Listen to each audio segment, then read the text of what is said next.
The Dragonback series by Timothy Zahn. Book 5. Dragon and Judge. Chapter 23. 3 days, Frost growled as he led Allison up the wide staircase. 3 days! Allison didn't answer. Frost and Neverland had been getting more and more this way over the past 2 days, annoyed and impatient and positively twitchy. But then Allison was starting to feel a little annoyed herself, because despite their veiled accusations, she hadn't been idle all this time. In fact, she'd probably worked harder and thought and sweated harder than she ever had in her entire life. None of it had done any good. She was stuck.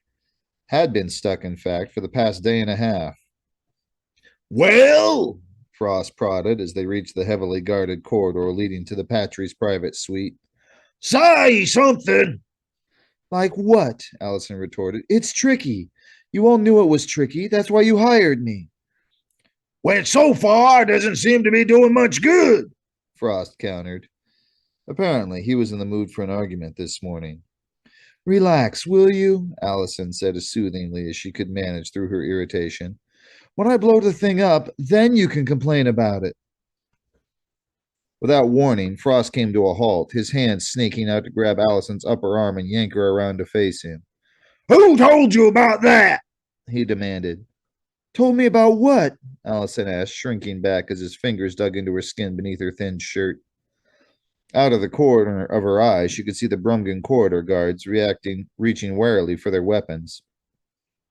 For a long, tense moment, they stood there, Frost staring hard into Allison's face. Then slowly, his hand relaxed its grip. "The first 2 guys Mr. Arthur hired, brought in, they had their try at the safe. Blew the safes up they were supposed to be opening," he said at last. "Well, blew up the contents anyway." Allison swallowed hard. So that was what was in the mysterious package. Tanim had seen fastened to the safe's inside ceiling. Like Neverland had done with his own vault aboard the Advocatus Diabli, the Kada and Shanteen advance team had thoughtfully added a self-destruct mechanism to their safes.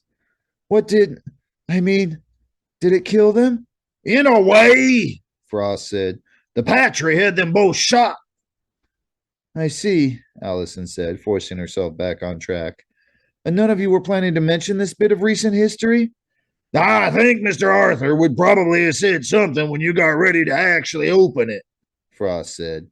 "Only so far you haven't gotten that far, have you?"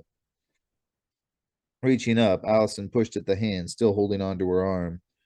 For a moment, Frost resisted, probably just to show her that he could. Then he let her push the hand away. "You just let me work my own way," she told him. "I'll get it open." "You'd better." Turning, Frost started down the corridor again. Neverland and the Patry were seated in their usual armchairs, well back from the safe, resting on a transfer platform in the middle of the room. "Good morning, Allison," Neverland greeted her, his voice neutral. He wasn't any happier about the delay than Frost, Allison knew, but at least he hid his impatience better. "Is this going to be the day?" "I don't know," Allison said. "We'll see." Neverland inclined his head to her. "Then let's begin." Allison nodded back, then nodded politely at the Patry. The old Brumga made no response, but remained slumped in his chair, his eyes half closed as if he were about to fall asleep. It was all an act, of course. Brumgas were hardly the most intelligent or insightful beings in the Orion arm, and it was easy to dismiss them as mobile stacks of brainless muscle. But their personal survival instinct was as good as anyone else's. The Patry had entered into this scheme with every expectation of making a huge profit out of it. But things were not going well. They were certainly not going the way Neverland and Frost had originally intended. It was entirely possible that the Patry's glacier speed thought process were even now re-examining the whole situation. In fact, as Allison turned and stepped over to the safe, it occurred to her that perhaps that was the real reason for Frost's nervousness. Maybe this grand alliance was starting to show cracks. In the meantime, Allison had a safe to open. She laid out her tools, studying the safe as she did so.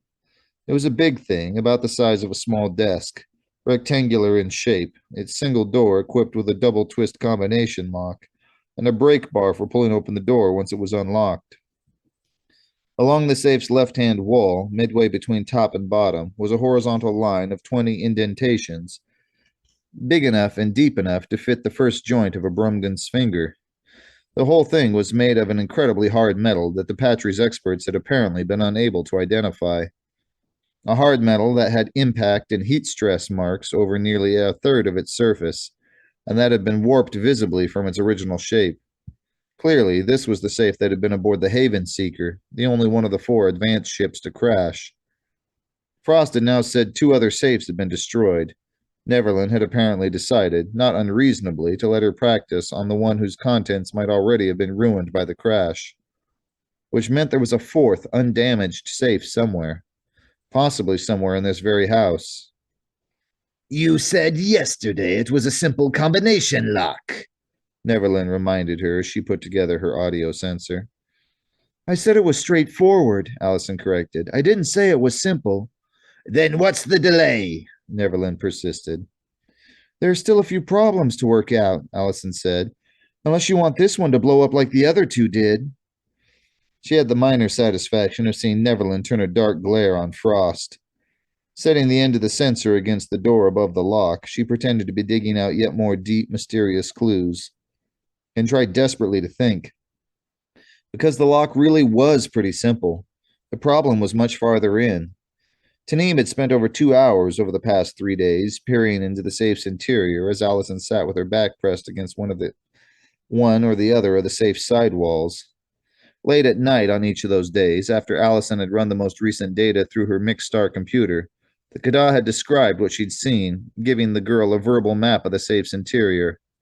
Allison had listened and asked questions and tried to make sense of it all. But that sense refused to come. For one thing, the safe was way too big, with enough room in there for 2 or 3 good-sized travel cases. Allison herself could probably fit inside, in fact, though it would be a tight squeeze. Yet the only contents were a handful of little plastic or ceramic diamonds the size of Allison's thumb. There was also the packet fastened to the ceiling, which was connected to a wire grid that covered the entire inside of the safe. Now that Allison knew the packet was a self-destruct bomb, she realized that the grid itself was part of the whole defense system. Anyone trying to cut or blast their way through the walls would cut into one or more of those wires, blowing the bomb and destroying the diamonds. But the bomb wasn't just attached to the grid. There were also 2 other cables, longer and thicker, stretching from the bomb to the wall with the 20 indentations. In fact, from Taneem's description, Allison had concluded that the cables disappeared into the wall, exactly opposite to the 4th and 6th of those indentations. And at that point, she'd found herself stuck with a whole stack of unanswered questions. Had there been other cables connecting the bomb to the other indentations, cables that might have been knocked off in the crash? From Taneem's description, it looked like the packet had places where such cables could have been attached. But the Khaddah couldn't see anything lying loose inside the safe, except the diamonds. Could the cables have somehow been destroyed? A look at the last undamaged safe might provide some answers, but Allison didn't dare ask for such a thing, especially since she wasn't supposed to know that a 4th safe even existed. Leaving the sensor attached to the metal above the lock, she sat down with her back pressed against the safe door and pulled out her notebook and pen. She felt Taneem shift around on her back, once again using that ever-so-useful Khaddah trick for looking through walls. You know, we can get you a chair, Frost said. No thanks, Allison said, making little marks on the notebook as if she was taking actual notes. Taneem's job today was to see if she could get a better look at the spots where the 2 cables in the wall connected. For a few minutes, Allison stayed as she was, pretending to listen to the sensor's output and making more little squiggles in her notebook. Then she felt Taneem shift again on her skin, and there was the touch of Khaddah claws on her right side. Allison half turned, moved the sensor to a new position, and then resettled herself against the door a few inches farther to her right. The next 3 hours were spent mostly in silence. There was an occasional clink as she rearranged the components of her equipment, or a muted clunk as she attached or reattached the various sensors. Sometimes she would accidentally kick the safe as she moved around it. Twice during the morning, a messenger slipped in to deliver a murmured message to the Patry. But aside from that, no one spoke. The three watchers, for that matter, hardly even moved in their seats. It was, Allison reflected grimly, rather like working in a tomb. A little before noon, she finally called a halt. I need to go back to my room for a while, she informed the others. I need to do some thinking. You can't think here? Frost asked. I want to lie down, Allison explained. Humans do their fastest thinking standing up, but they do their best thinking lying down. The Patry stirred in his seat. It is stalling, he rumbled. Allison turned to him, her mouth gone suddenly dry. There hadn't been a single scrap of doubt in that voice that she could hear. I'm not stalling, she protested. All I want to do is... What do you mean, Patricia Cook? Neverland cut her off, his eyes suddenly hard and cold. It makes the same moves over and over, the Patry said. He gestured toward the safe, his eyes never leaving Allison's face. Today it does the same as it did 2 days ago. I'm checking my readings, Allison put in before Neverland could say anything. Some safes have floating codes and cron flippers. It is stalling, the Patry accused again. It cannot solve the puzzle, and thus seeks an opportunity to run away from it. And out of the corner of her eye, Allison saw Frost stiffen. She flicked her eyes toward him, but whatever it was she had seen had instantly been buried behind an expressionless face. With all due respect, I'm not going anywhere, Allison said. I've got 20,000 riding on this. She raised her eyebrows at Neverland. 40 if I can do it before Mr. Arthur finishes his Easter egg hunt. Neverland's eyes narrowed. Look, Kana. Actually, I think we could all do with a break. Frost cut him off smoothly. In any event, it is almost lunchtime. Kana can eat in her room and take whatever thinking time she needs. When she's ready, we can all meet again. Is that acceptable? Neverland had switched his narrow-eyed stare to Frost, but he merely nodded. Fine with me. Patricia Cook. If it is ever ready, the Brumga growled. She will be, Frost promised. Come on, Kana. I'll take you back to your room. Neither of them spoke until they reached Allison's slave-level room. Allison walked inside. Without waiting for an invitation, Frost followed. Isn't it interesting how the human mind works? He commented conversationally as he closed the door behind him. I've been watching you for 2 weeks without a clue. And then a single offhand comment from a fat, ugly lump with stuffed cabbage for brains. And suddenly it comes clear. Allison held her breath. If he'd gotten a clean look at her in the rose-scrovy forest. Running away! Frost leveled a finger at her face, his casual manner abruptly gone. You're a deserter from the Malison ring! Allison's breath went out in a huff. Bad enough, but not as bad as she'd feared. But definitely bad enough. The what? She asked. It might still pay her to play stupid. It didn't. Don't waste my time, Frost bit out. Your hair's different, shorter and darker, but I remember the face from the news list.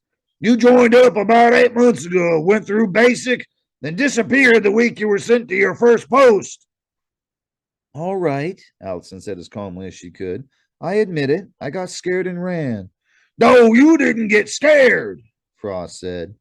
And you didn't just run, because I also remember that your training camp CO reported there might have been a breach in his computer system during the 6 weeks you were there. Allison grimaced. So she'd left a trail behind her on that job. Between the Malison ring and the Wynyard's Edge, she wasn't running up a very good record here. I was just trying to clear out my record, she said, letting a little tremor drift into her voice. I knew I couldn't handle the job and thought, Spare me, Frost snarled. Dive out about as much of you as I can stomach. Okay, fine, Allison said, dropping the tremor. Game's over. I'm not exactly thrilled by the company either, if you want to know the truth, but you still need me. Maybe not as badly as you think, Frost said. Like you said, the game's over. So here's what's going to happen. You're going to go back to that room today and you're going to open that safe. Allison stared at him, her throat tightening. I can't, she said. I don't know how to deactivate the self-destruct bomb.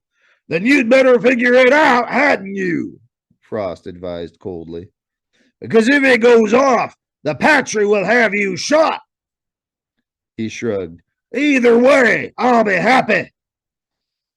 Across her back, Allison felt Tanim shifting position. Quickly, she put a warning hand on her shoulder. Can I at least have an hour to think? Sure, Frost said, opening the door again. Take all afternoon if you want. He leveled his finger again. But sometime before midnight tonight, you're going to open that safe. Stepping out into the corridor, he closed the door behind him.